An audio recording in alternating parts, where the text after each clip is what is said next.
ಇವತ್ತು ತುರ್ತಾಗಿ ಒಂದು ಸಭೆಯನ್ನು ಕರೆಯಲಾಯಿತು. ಇವತ್ತು ಸಭೆಯ ಉದ್ದೇಶ ಏನಪ್ಪ ಅಂತಂದ್ರೆ, ನಮ್ಮ ಭಾಗದಲ್ಲಿ ರೈತರಿಗೆ ಏನು ನಿರಂತರವಾಗಿ ಬೆಳೆಗೆ ನೀರು ಬಿಡಬೇಕಾಗಿತ್ತು.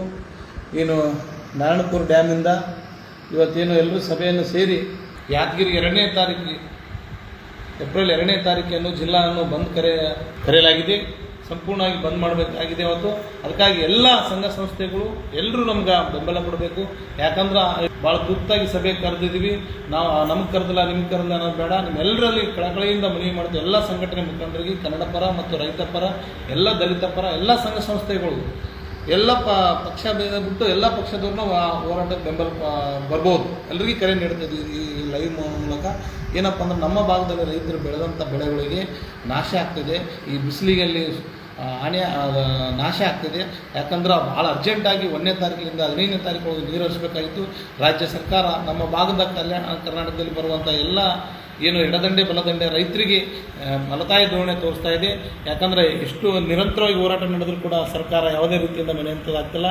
ನಮ್ಮ ಭಾಗದಲ್ಲಿ ನಿರಂತರವಾಗಿ ಅನ್ಯಾಯ ಮಾಡ್ತಾ ಬಂದಿದೆ. ನಮ್ಮ ಭಾಗದಲ್ಲಿ ಜನಪ್ರತಿನಿಧಿ ಕೂಡ ಸರ್ಕಾರ ಮೇಲೆ ಒತ್ತಡ ಇರಲಿ ವಿಫಲವಾಗಿದ್ದಾರೆ. ಹಾಗಾಗಿ ನಾವೆಲ್ಲ ಪ್ರಗತಿಪರ ಹೋರಾಟಗಾರರು, ಎಲ್ಲ ರೈತ ಪರ ನಾವೆಲ್ಲರೂ ಇವತ್ತು ಸತ್ಯನಪೇಟೆ ಆಗಲಿ, ಚನ್ನಪಣ್ಣ ಆಗಲಿ, ಎಲ್ಲ ಹೋರಾಟಗಾರರು ಇವತ್ತು ಸೇರಿ ಆ ನಿರ್ಧಾರವನ್ನು ಹೊಂದಿದ್ದೀವಿ. ಅದಕ್ಕಾಗಿ ಎಲ್ಲರೂ ಈ ಬಂದ್ ಕರೆ 2ನೇ ತಾರೀಕು ನಡೆಯುವಂಥ ಬಂದ್ಗೆ ಎಲ್ಲರೂ ಸಹಕಾರ ಮಾಡಬೇಕು. ಅವತ್ತು ಸಂಪೂರ್ಣವಾಗಿ ಬಂದ್ ಆಗ್ತದೆ. ರಾಜ್ಯ ಸರ್ಕಾರ ಎಚ್ಚೆತ್ತುಕೊಳ್ಬೇಕು. ಇನ್ನು ಮುಂದಾದರೂ ಕೂಡ ರೈತರಿಗೆ 1ನೇ ತಾರೀಕಿನಿಂದ 15ನೇ ತಾರೀಕುವರೆಗೂ ನೀರು ಹರಿಸೋಂಥ ಕೆಲಸ ಆಗಬೇಕು.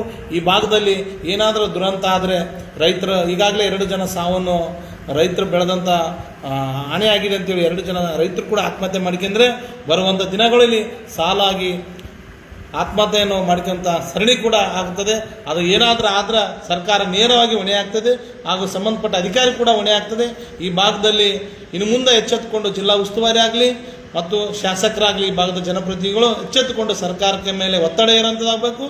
ಕೂಡಲೇ ನೀರು ಹರಿಸಲಿ ಮುಂದಾಗಂಥ ಕೆಲಸ ಎಲ್ಲರೂ ಮಾಡಬೇಕಂತೇಳಿ 2ನೇ ತಾರೀಕಿಗೆ ಸಂಪೂರ್ಣವಾಗಿ ಜಿಲ್ಲಾ ಕೇಂದ್ರಗಳು ಬಂದಾಗ್ತದೆ. ಅದೇ ರೀತಿಯಾಗಿ ತಾಲೂಕು ಹೆಡ್ ಕ್ವಾರ್ಟರ್ ಕೂಡ ಬಂದಾಗಂಥ ಪರಿಸ್ಥಿತಿ ಇದೆ. ಎಲ್ಲರೂ ಸ್ವಯಂವಾಗಿ ರೈತರ ಪರ ಕಾಳಜಿ ಇಟ್ಕೊಂಡು ಎಲ್ಲ ಹೋರಾಟಗಾರರು ರೈತರನ್ನು ಉಳಿಸಬೇಕಾಗಿದೆ ಈ ಭಾಗದಲ್ಲಿ ಅಂತ ಹೇಳಿ ನಿರ್ಧಾರವನ್ನು ತಗೊಂಡು ಈ ವಿಷಯವನ್ನು ನಮ್ಮ ಭಾಗದಕ್ಕೆ ಅನ್ಯಾಯ ಆಗ್ತಿದೆ ಅಂತೇಳಿ ಎಲ್ಲರೂ ಈ ಹೋರಾಟದಲ್ಲಿ ಭಾಗವಹಿಸಬೇಕು.